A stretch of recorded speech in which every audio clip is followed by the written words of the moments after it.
Bom dia. Demora para aparecer. Peraí. Agora foi, né? Deixa eu arrumar aqui. A gente começar. Ver qual página. Estamos na página 198. Isso, né? O material e as fontes do sonho. A Sarinha colocou aqui, ó, o PDF é a 232, obrigada. Os cabelos que caírem na cara. Bom, vamos lá? Todo mundo pronto? Acharam aí?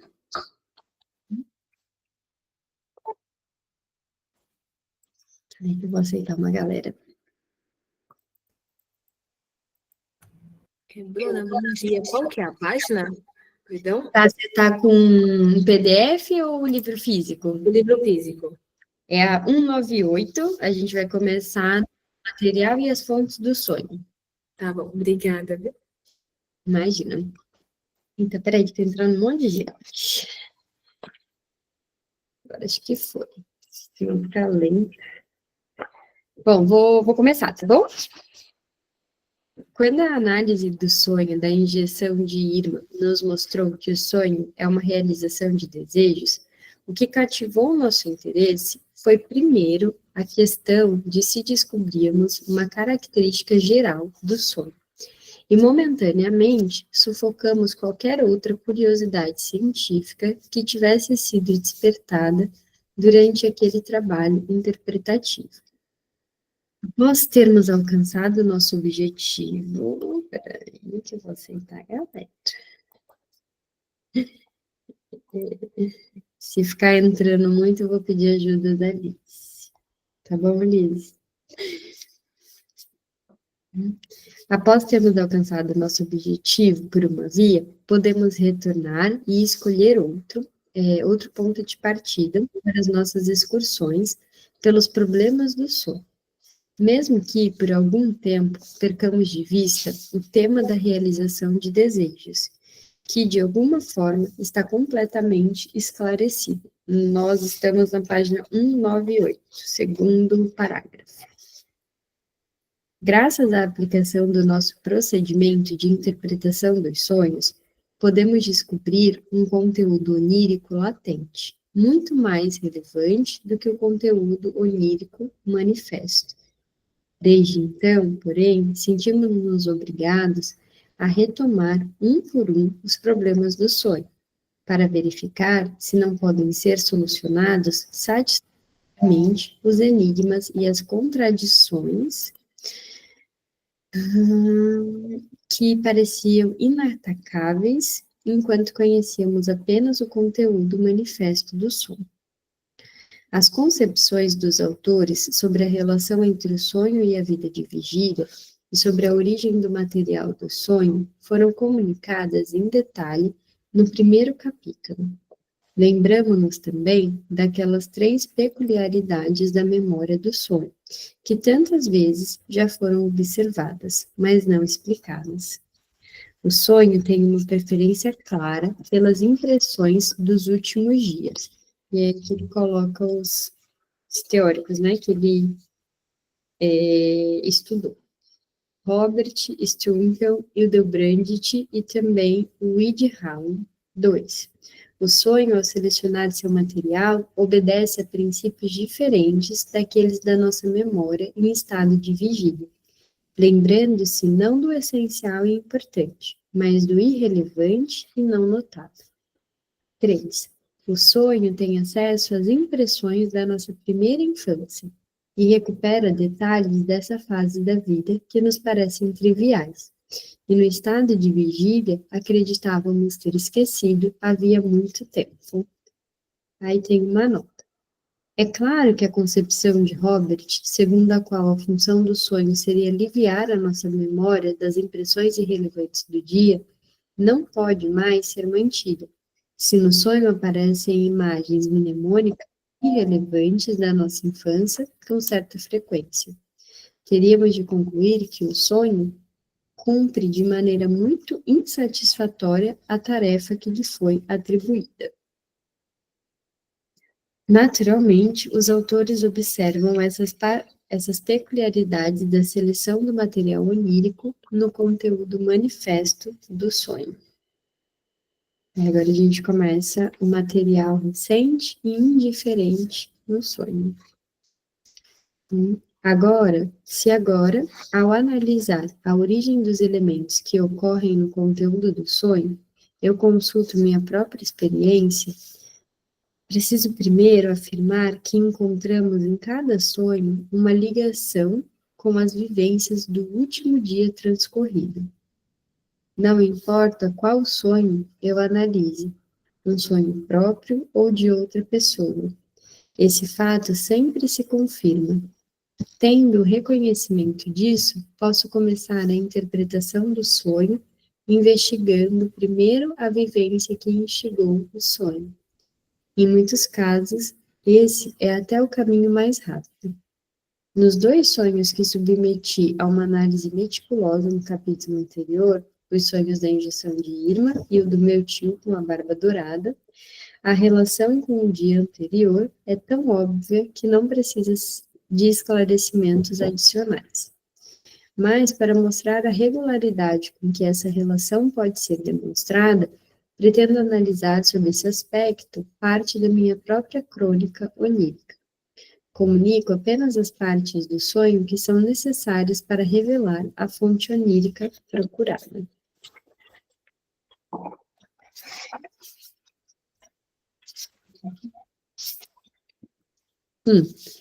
Faço uma visita a uma casa, onde, porém, quase não sou recebido e etc. Entre mentes, faço uma mulher esperar por mim. Fonte: conversa com uma paciente à noite sobre o fato de que a aquisição que ela solicita terá de esperar até, etc. 2. Escrevi uma monografia sobre certa indeterminada espécie de planta. Fonte: na véspera, vi na vitrine de uma livraria uma monografia sobre o gênero dos ciclames. 3. Vejo 2 mulheres na rua, mãe e filha, a última das quais foi minha paciente. Fonte: uma paciente que se encontra em tratamento me informou na noite anterior sobre as dificuldades que a mãe opõe à continuação do tratamento. 4. Na livraria de S&R, assino uma publicação periódica, que custa 20 florins por ano. Fonte: durante o dia, minha esposa lembrou que eu ainda lhe devia 20 florins do dinheiro semanal. 5. Recebo uma carta do Comitê Social Democrata, que me trata como membro. Fonte: recebi, ao mesmo tempo, cartas do Comitê Eleitoral Liberal e da Diretoria de Associação Humanitária, da qual realmente sou membro. 6. Um homem sobre um rochedo íngreme no meio do mar, à maneira de Bocklin. Fonte: Dreyfus na Ilha do Diabo, ao mesmo tempo notícias de meus parentes na Inglaterra. Poderíamos levantar a pergunta de se a ligação dos sonhos ocorre invariavelmente com os acontecimentos da véspera ou se ela pode se estender também a impressões de um período mais extenso do passado recente. É provável que essa questão não seja de relevância fundamental. No entanto, devo me decidir pela prerrogativa exclusiva do dia anterior ao sonho, que denominarei dia do sonho.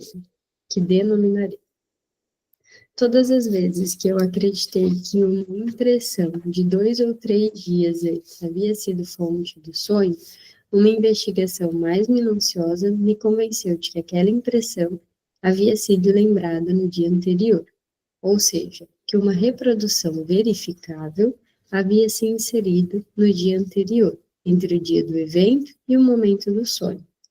E pude, além disso, demonstrar a ocasião recente que havia originado a lembrança daquela impressão mais antiga. Isso daqui, não sei que conclusão que ele vai chegar, Fico pensando, né? Não é sempre que a gente sonha alguma coisa que consegue ligar ao dia anterior.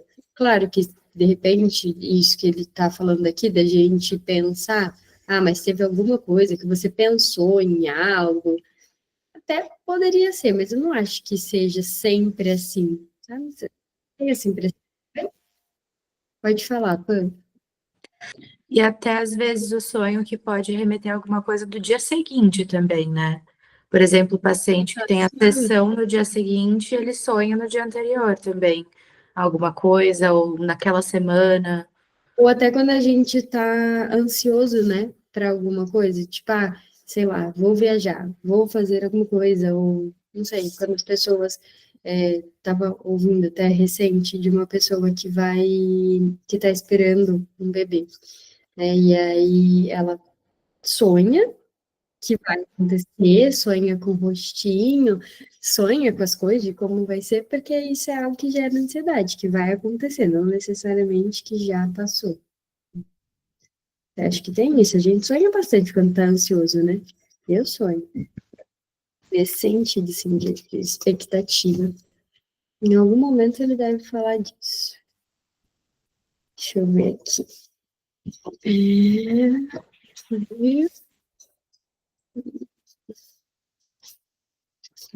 É nesse, né? Por outro lado, isso. Por outro lado, aí ele acrescentou em 1909. Não pude me convencer de que existia um intervalo regular de relevância biológica entre a impressão diurna instigadora e seu retorno. H. Swoboda foi o primeiro a identificar um intervalo de 18 horas. Aí tem uma nota. Como informei nos acréscimos ao primeiro capítulo, 25, H. Swoboda aplicou em grande escala aos eventos psíquicos os intervalos biológicos de 23 e 28 dias descobertos por Fliss. Gente, vocês já leram isso? Quem é do Conectados, eu sei que já, porque a gente leu junto a carta, não sei se vocês lembram. Mas, cara, isso daqui é a maior viagem. Não dá pra entender nada. Não faz sentido nenhum esse negócio de 23 e 28 dias. Vocês lembram do que eu tô falando? Né? Na carta lá, o Fliss, né, explicando para o Freud, não dá para entender nada. O Freud faz até um esforço, assim, de ver se tem alguma lógica, mas o negócio é esquisito, não tem pé nem cabeça. Tem alguma coisa do ciclo menstrual, e aí ele pensa como que isso acontece para o homem também. Pode falar, Dani. Ô, Bru, é na carta da Fliss ou da psicopatologia? Não entendi. É o quê? É na carta pro Fliss ou é no livro da psicopatologia da vida Não, é nas cartas. cartas? São cartas, porque é ele e o Fliss falando sobre isso. E aí o Fliss tenta explicar, e aí ele tenta encontrar alguma lógica. Eu não lembro agora em que livro. Não, se é nas cartas pro Fliss, é no livro do amor, sexualidade e feminilidade. Acho que é isso mesmo. É isso, sabe? Porque é isso mesmo. Porque ele relaciona com o ciclo. Tanto com o ciclo feminino, e aí ele tenta criar algo para o ciclo masculino. Só que, assim, eu não achei que faz sentido nenhum, né? Fica aí a critério de cada um que lê, mas assim, não achei que tem nenhum sentido mesmo. Uma coisa complicada, que não chega a lugar nenhum, sabe? E afirmou, sobretudo, que esses períodos são decisivos para o surgimento dos elementos oníricos nos sonhos. A interpretação dos sonhos não seria essencialmente alterada se isso pudesse ser demonstrado, mas haveria uma nova fonte para a origem do material onírico. Recentemente, fiz algumas pesquisas que alguns de meus próprios sonhos para verificar a aplicabilidade da teoria da periodicidade. É o material dos sonhos, selecionado para isso elementos especiais, conspícuos, cujo aparecimento na vida podia ser determinado com segurança em termos temporais. Aí acho que é esse daqui do sonho também. Sonho de 1º e 2 de outubro de 1910. Fragmento. Em algum lugar da Itália, 3 filhas me mostram pequenas preciosidades, como no antiquário, e ao fazê-lo, se sentam no meu colo. Sobre uma das peças eu digo, isso você recebeu de mim. Vejo claramente uma pequena máscara de perfil com os traços bem definidos de Savonarola. Quando foi que vi a imagem de Savonarola pela última vez? Segundo meu diário de viagem, estive em Florença em 4 e 5 de setembro. Lá pensei em mostrar ao meu companheiro de viagem a medalha com os traços do monge fanático na calçada de Piazza Signoria, no mesmo local em que ele morreu na fogueira. E acredito que na manhã do dia 3 eu chamei sua atenção para isso. Entre essa impressão e seu retorno no sonho, passaram-se, porém, 27 mais 1 dias, um período feminino, segundo Fliss. Tá vendo a ideia aí né, feminino e masculino? No entanto, em detrimento da força comprobatória desse exemplo, preciso mencionar que, no próprio dia do sonho, esteve comigo, pela primeira vez desde meu retorno, o colega médico diligente, mas de olhar sombrio, que eu havia apelidado jocosamente de Rabino Savonarola, anos atrás. Ele me apresentou uma vítima do acidente do trem de Pontebba, no qual eu mesmo havia viajado 8 dias antes, remetendo assim meus pensamentos à última viagem italiana. O surgimento do conspício elemento Savonarola, no conteúdo do sonho, é esclarecido por essa visita do colega no dia do sonho. O intervalo de 28 dias perde, então, a relevância para sua proveniência. 2. Sonho de 10 a 11 de outubro. Volto a trabalhar com química no laboratório da universidade. O conselheiro Áulico L. me convida a acompanhá-lo até certo lugar. Vai à frente, seguindo pelo corredor, levando uma lâmpada ou qualquer outro instrumento no braço erguido, de modo sagaz. Aí ele coloca, né, aqui uma interrogação perspicaz, em postura peculiar, com a cabeça adiantada. Chegamos, então, a um espaço livre, o rosto esquecido. O que mais chama atenção no conteúdo desse sonho é a maneira como o conselheiro L carrega à sua frente a lâmpada ou a lupa, os olhos atentos voltados para a distância. Faz muitos anos que não vejo ele, mas já sei que ele é apenas substituto de outra pessoa, maior do que Arquimedes, próximo à fonte de Aretusa, em Siracusa, que apresenta a mesma postura de L no sonho e manuseia o espelho côncavo da mesma forma, olhando em direção ao exército sitiador dos romanos. Quando foi a primeira e a última vez que vi esse monumento? Segundo os meus registros, isso aconteceu na noite de 17 de setembro. E entre essa data e o sonho transcorreram realmente 13 mais 10 igual a 23, um período masculino, segundo Fliss. Infelizmente, também aqui o prosseguimento da interpretação dos sonhos anula parte da plausibilidade dessa relação. O motivo do sonho foi a notícia recebida no dia do sonho, segundo a qual a clínica em cujo auditório apresento minhas palestras como convidado, em breve será transferida para outro lugar.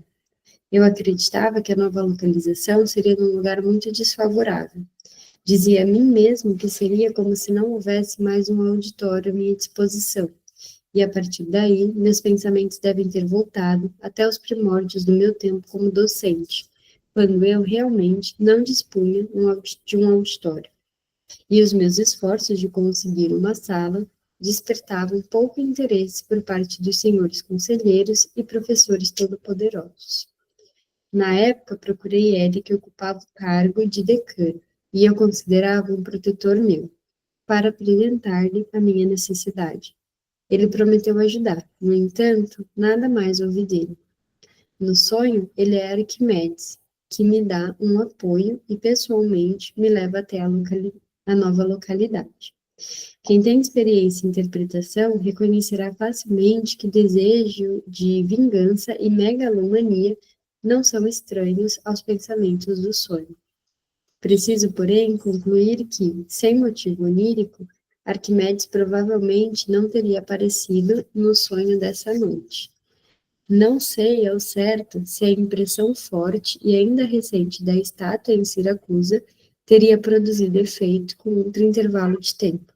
Olha só, né? Eu falei de ler as cartas, e aí não sei se vocês leram, se a maioria leu ou não, mas quando só de eu ler esses trechos aqui, faz algum sentido essas coisas para vocês? Não, né? Eu acho que ele deu valor a essa coisa aí que o Fliss inventou só porque ele amava muito o Fliss. Eu acho, tipo assim, eu vou ouvir. Eu ouvir, não, né? Deixa eu ler, vai, vou me esforçar para tentar encaixar alguma coisa. Aí eu tava lendo aqui, pensando, ontem as crianças estavam me contando sobre os sonhos, né? Já falei para vocês que elas gostam de me contar os sonhos que elas têm. E aí eles me perguntaram por que que no sonho a gente pode tudo. É verdade, né? No sonho as coisas acontecem do jeito que a gente imagina, do jeito que quer. Aí é isso. Nossa, mamãe é tão legal, né? Porque no sonho eu até vou. Tipo assim, com tanta felicidade, sabe? Eu até vou. Nossa, então eu falei, é uma realização mesmo, né?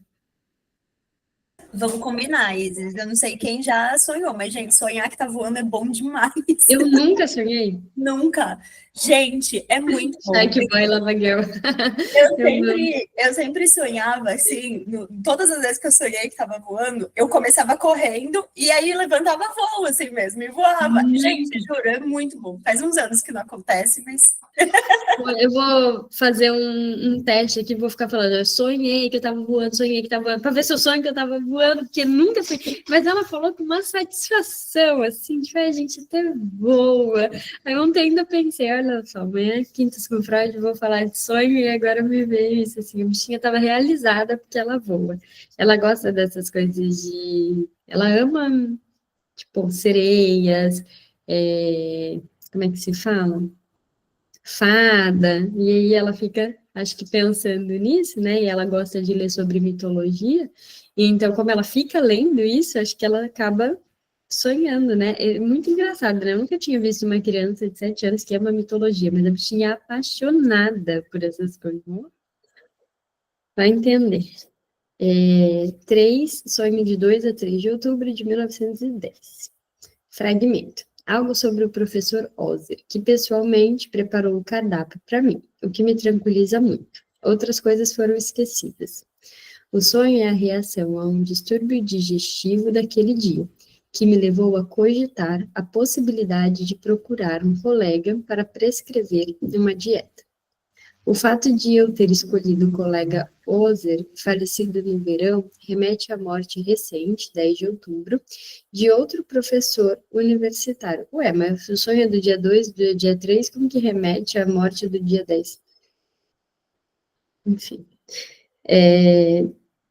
Que eu tinha em autoestima. Quando, porém, ocorreu a morte de Ozer e quando soube de seu falecimento? Segundo a informação do jornal, isso aconteceu no dia 22 de agosto. Visto que eu me encontrava na Holanda na época, e para onde me era enviado regularmente o Wiener Zeitung, devo ter lido o obituário em 24 ou 25 de agosto. Contudo, esse intervalo já não corresponde a nenhum período. Ele abarca 7 mais 30 mais 2 igual a 39 ou 40 dias. Não me lembro de, nesse meio tempo, ter falado ou pensado em Ozer. Intervalos assim não podem ser usados na teoria da periodicidade sem elaboração adicional. São muito mais frequentes em meus sonhos do que os intervalos regulares. A única relação que acho constantemente é a relação já afirmada no texto como uma impressão do dia do sonho. Enfim, não sei porque que ele, quando ele revisou o texto, ele podia ter tirado tudo isso daqui. Feliz estaria bravo agora, que folgada, né? Mas assim, irrelevante. Vamos lá. Também HLs, em 1911, aí tem uma nota que ele acrescentou em 1914, que examinou essa questão, informa que não conseguiu encontrar esse tipo de periodicidade na reprodução de seus sonhos, a despeito de atentar para isso. Ela relata um sonho no qual se encontrava na Espanha com a intenção de viajar para determinado local, Daraus, Varaus ou Zaraus. Ao despertar, não conseguiu se lembrar de uma cidade de nome parecido e se esqueceu do sonho. Alguns meses depois, realmente encontrou uma estação ferroviária com o nome de Zaraus, entre San Sebastián e Bilbao. pela qual ele havia passado de trem 250 dias antes do sonho. Acredito, portanto, que cada sonho é provocado por uma das vivências depois das quais ainda não dormimos uma noite. As impressões do passado mais recente, com exceção do dia anterior à noite do sonho, não apresentam, com o conteúdo do sonho, uma relação diferente da de outras impressões de quaisquer tempos mais distantes. O sonho pode selecionar o seu material de qualquer época da vida, desde que as vivências do dia do sonho, as impressões recentes, apresentem um vínculo de pensamento com essas impressões mais antigas. Então, pode ser tipo como é que se fala hoje em dia? Gatilho, né? Pode ser que apareça no sonho por um gatilho de algo que você viveu no dia, que aqui ainda não usava o termo gatilho, né? Mas de onde vem essa preferência pelas impressões recentes? Chegaremos a algumas suposições relativas a esse ponto quando submetermos um dos sonhos mencionados a uma análise mais minuciosa. Escolho o sonho da monografia botânica. Escrevi uma monografia sobre determinada planta. O livro está diante de mim. Estou abrindo uma página com uma ilustração colorida dobrada. Cada exemplar contém uma espécime de planta, semelhante a um herbário. Análise. Naquela manhã, vi na vitrine de uma livraria um livro novo intitulado O Gênero dos Ciclames. Evidentemente, uma monografia sobre essa planta. Ciclames são as flores preferidas da minha esposa. Eu me arrependo de não trazer-lhe flores com a frequência que ela deseja. O tema trazer flores me lembra uma história que pouco tempo atrás eu contei a alguns amigos e usei como prova a minha afirmação de que o esquecimento é, muitas vezes, a execução de uma intenção inconsciente e, no mínimo, permite deduzir algo sobre a disposição secreta daquele que esquece. Isso daqui ele fala bastante lá no Psicopatologia da Vida Cotidiana. Uma mulher jovem, acostumada a receber um buquê de seu marido no dia de seu aniversário, sente falta desse sinal de afeto nesse dia, e por isso começa a chorar. O marido não consegue encontrar uma explicação para suas lágrimas. Então, ela lhe diz, hoje é meu aniversário. Ele leva a mão à testa e exclama, perdão, esqueci completamente. E já quer sair para comparar as flores. Ela, porém, não se consola, pois interpreta o esquecimento do marido como prova de que ela não ocupa mais o mesmo lugar em seus pensamentos como antes. Essa senhora Ellie encontrou minha esposa 2 dias atrás. Informou-a que estava bem, perguntou por mim. Ela havia sido minha paciente alguns anos antes. Outra abordagem.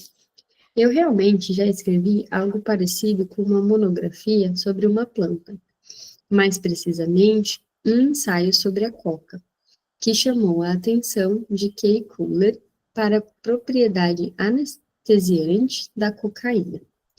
Eu mesma havia aludido a esse uso de alcaloide em minha publicação, mas não tive o zelo de me aprofundar no assunto.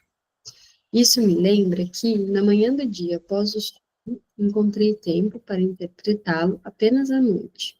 Eu havia pensado na cocaína, numa espécie de devaneio. Caso eu viesse a sofrer de glaucoma, eu viajaria para Berlim e lá me deixaria operar, incógnito, na casa de um amigo berlinense, por um médico que este me recomendasse.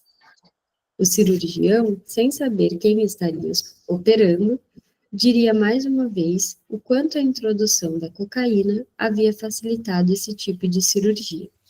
E, de alguma forma, eu revelaria minha participação nessa descoberta. Depois dessa fantasia, pensei em como era agradável para um médico recorrer ao trabalho dos colegas para sua própria pessoa. Como o oftalmologista berlinense não me conhecia, eu poderia remunerá-lo como qualquer outro paciente. Apenas ao me lembrar desse devaneio, vejo que por trás dessa lembrança se esconde uma vivência específica, pois logo após a descoberta de Fuller, meu pai adoeceu com um glaucoma. Ele foi operado pelo meu amigo, o oftalmologista, Dr. Konigstein. O Dr. Fuller com anestesia de cocaína e então observou que, nesse caso, estavam reunidas as 3 pessoas que haviam participado da introdução da cocaína. Agora tento me lembrar da última vez em que fui levado a pensar nessa história da cocaína. Isso ocorreu alguns dias atrás, quando eu recebi a publicação festiva preparada pelos alunos para celebrar o jubileu de seu professor e diretor de laboratório. Entre os títulos de honra do laboratório, encontrei também a menção da descoberta da característica anestesiante da cocaína por Kay Fuller. Percebo, de repente, que meu sonho está vinculado a uma vivência da noite anterior. Eu acabara de acompanhar o Dr. Konigstein até sua casa, com o qual havia conversado sobre um assunto que, sempre que é tocado, me agita os sentimentos. Eu me encontrava com ele no corredor, quando o professor Gartner, jardineiro, e sua jovem esposa se juntaram a nós. Não pude me impedir de parabenizar os dois pela sua aparência fluorescente. O professor Gartner é um dos autores da publicação festiva que acabo de mencionar, e devo ter me lembrado disso. E também a senhora Ellie, cuja decepção em seu aniversário, eu contara recentemente, havia sido mencionada na conversa com o Dr. Konigstein, embora em outro contexto. Busquei interpretar também os outros determinantes do conteúdo do sonho. Uma espécime de planta seca é incluído na monografia, como se fosse um herbário. O herbário remete a uma lembrança do ginásio. Certa vez, o diretor do nosso ginásio reuniu os alunos dos anos superiores para encarregá-los da revisão e limpeza do herbário. Pequenos vermes haviam se instalado, traças. Aqui tem uma nota que é verme de livro. Ele parece não ter confiado muito em minha ajuda, pois me entregou poucas folhas. Lembro-me ainda, hoje, de que nelas havia plantas da ordem Cruciferae. Nunca tive muita intimidade com a botânica. No meu exame botânico preliminar, tive de classificar uma crucífera, e não a reconheci. Isso não teria terminado bem para mim, se meus conhecimentos teóricos não tivessem me acudido. As crucíferas me levam às compostas. Na verdade, a alcachofra também é uma composta, aquela que eu poderia chamar de minha flor preferida. Mais nobre que eu, minha esposa costuma trazer essa flor do mercado para mim. Vejo diante de mim a monografia que escrevi. Também nisso há uma referência. Ontem, meu amigo, muito visual, me escreveu de Berlim. Ocupo-me bastante do seu livro dos sonhos. Vejo-o pronto, diante de mim e o folheio. Como eu invejei por esse dom de vidente. Queria também ver o livro já pronto diante de mim. A folha de ilustração colorida dobrada. Quando eu era estudante de medicina, sofria muito com o impulso de querer estudar apenas monografias. A despeito dos meus recursos limitados, eu mantinha vários arquivos medicinais cujas ilustrações coloridas eram minha alegria. Eu me orgulhava dessa tendência à meticulosidade. Quando eu mesmo comecei a publicar, tive que desenhar também as ilustrações para os meus escritos. E sei que um deles ficou tão ruim que um colega benevolente zombou de mim.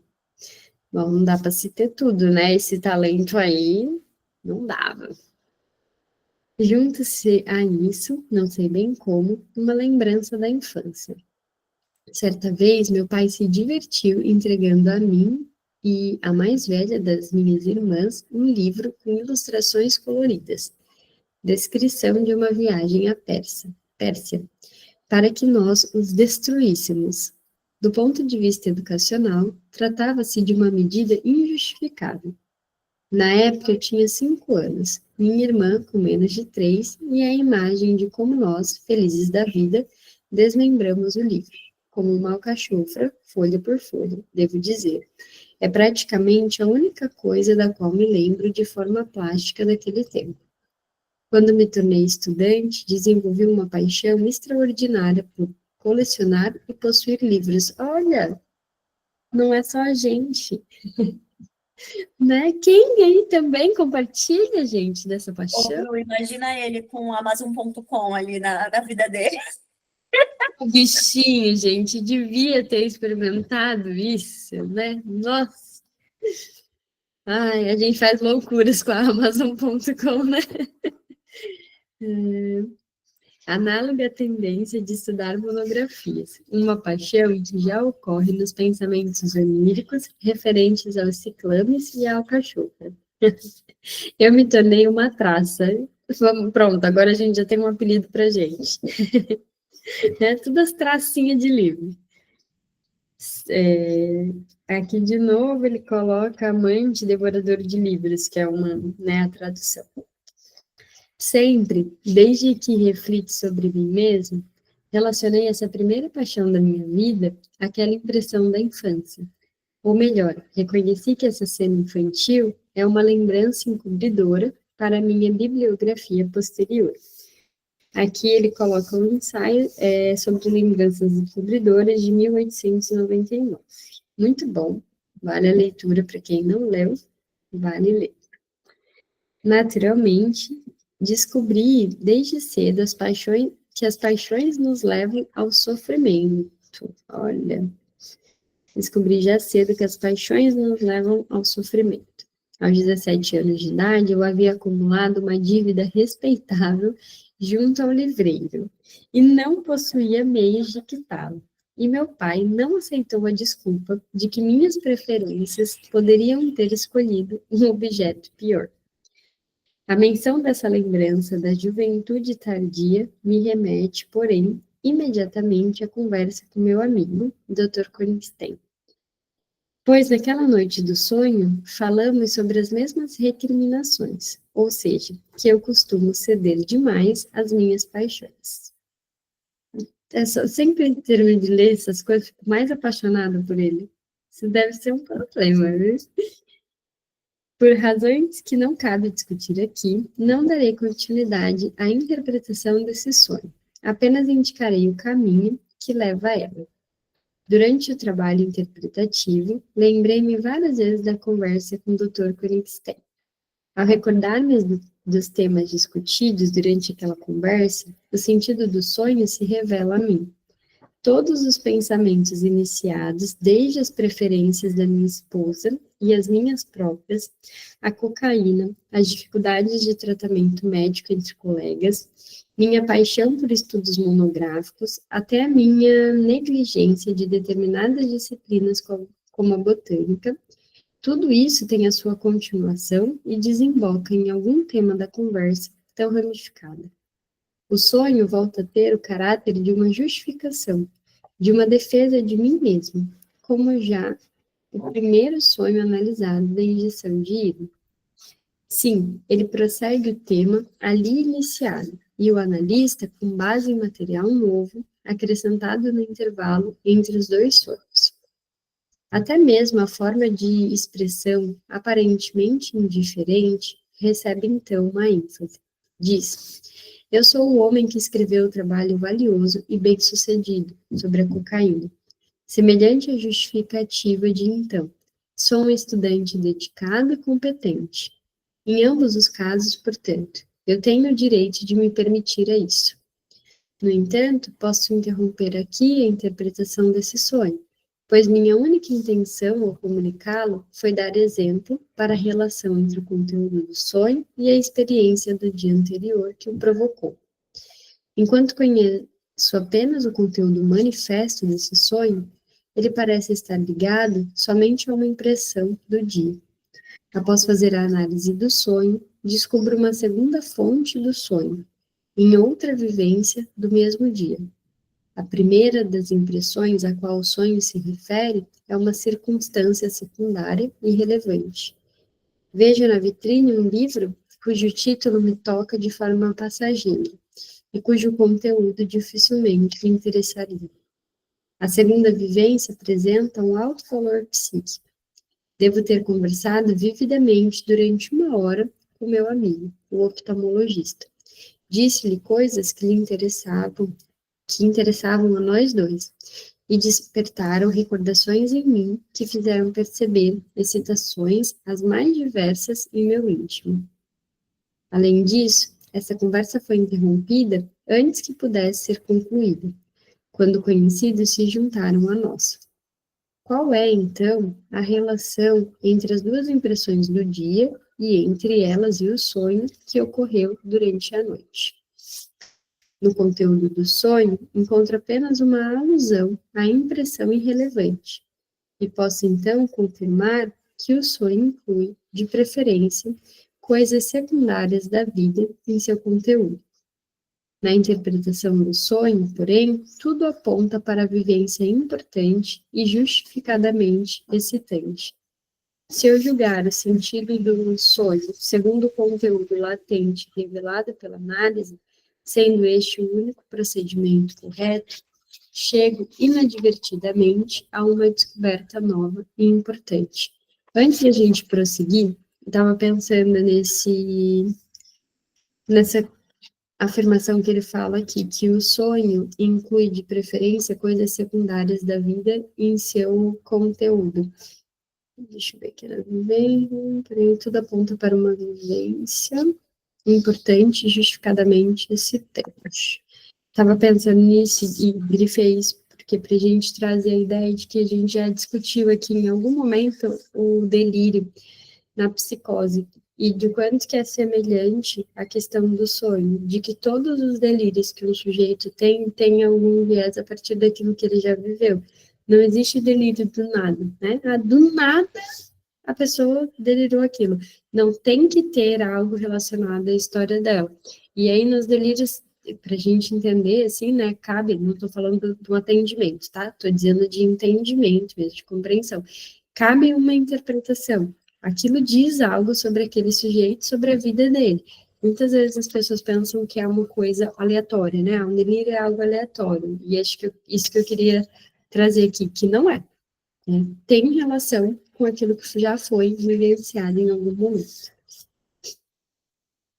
Então, veja como se desfaz o enigma segundo o qual o sonho se ocupa apenas dos pedaços sem valor da vida de vigília. Devo também contestar a afirmação de que a vida psíquica da vigília não continua no sonho, e de que o sonho desperdiça atividade psíquica com material banal. A verdade é o contrário. Aquilo que chamou nossa atenção durante o dia domina também os pensamentos oníricos, e nós nos damos ao trabalho de sonhar apenas com aquele material que nos levou a refletir durante o dia.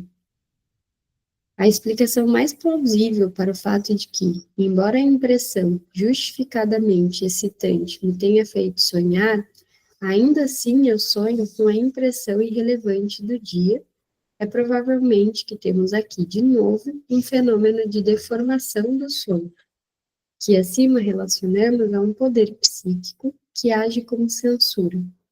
A lembrança da monografia sobre o gênero dos ciclames é usada como se ela fosse uma alusão à conversa com um amigo, muito semelhante ao sonho do jantar abandonado, no qual a menção à amiga é representada pela alusão ao salmão defumado.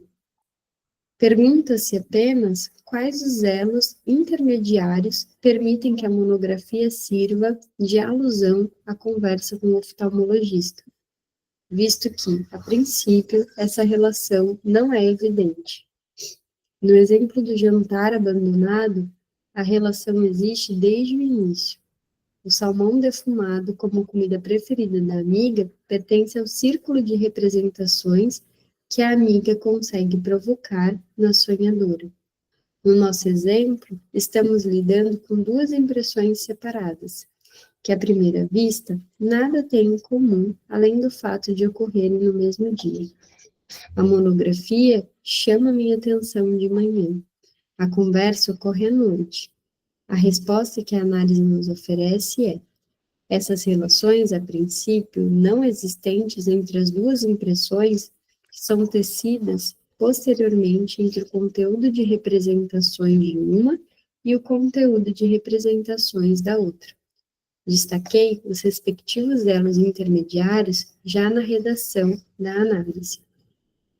Sem uma influência vinda de outro lado, a representação da monografia sobre os ciclames se ligaria, provavelmente, apenas à ideia de que se trata da flor preferida da minha esposa.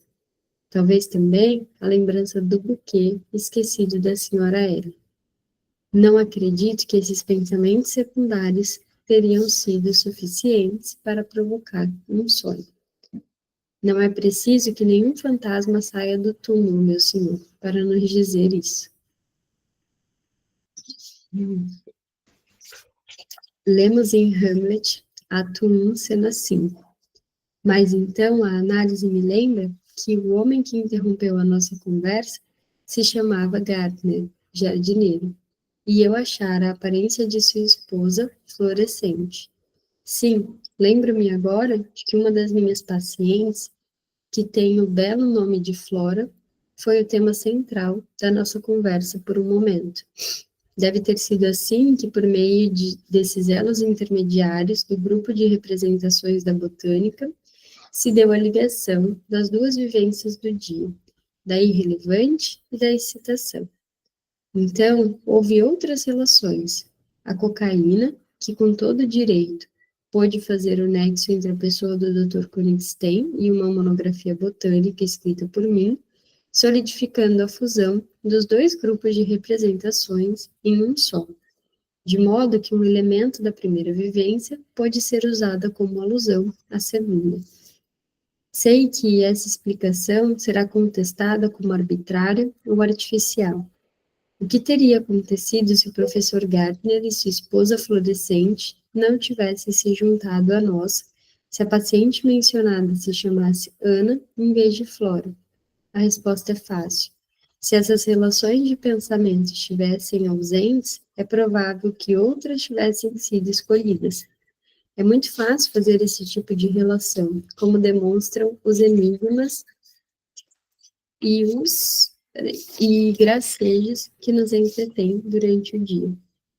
O âmbito de poder do xiste é ilimitado.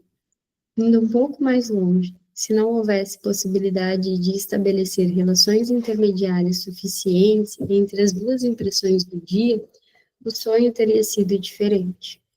Alguma outra das impressões irrelevantes do dia, que vivenciamos em grande número para logo nos esquecermos dela, teria assumido o lugar da monografia no sonho, estabelecido alguma relação com o conteúdo da conversa e representado esta no conteúdo do sonho. Visto que foi justamente a monografia que teve esse destino, ela deve ter sido a mais adequada para essa conexão. Não precisamos nos admirar como o personagem Ranchenschlau, de Lessing, do fato de que apenas os ricos do mundo possuem a maior parte do dinheiro. Bom, eu acho que eu vou terminar aqui, porque é muito grande ainda o texto, até chegar no final, e aí vai ficar depois difícil da gente parar em algum lugar. Então, a gente fica na página 212, e aí, na semana que vem, eu não vou fazer o encontro, porque estarei de férias. Mas a gente volta no dia 21. E aí, eu acho que agora a gente não tem mais pausa, né, esse ano, porque eu acho que tem um feriado, será? Mas aí só em setembro, não? Não, nem tem. Eu acho que a gente agora continua até dezembro e só para no Natal e no Ano Novo. Beleza? Últimas férias do ano. Agora a gente vai ter quintas até dezembro, então, porque não tem mais feriado, tem mais nada. Obrigada pela companhia. Não esqueçam, então, e a gente volta na outra semana, beleza? Um beijo, até mais.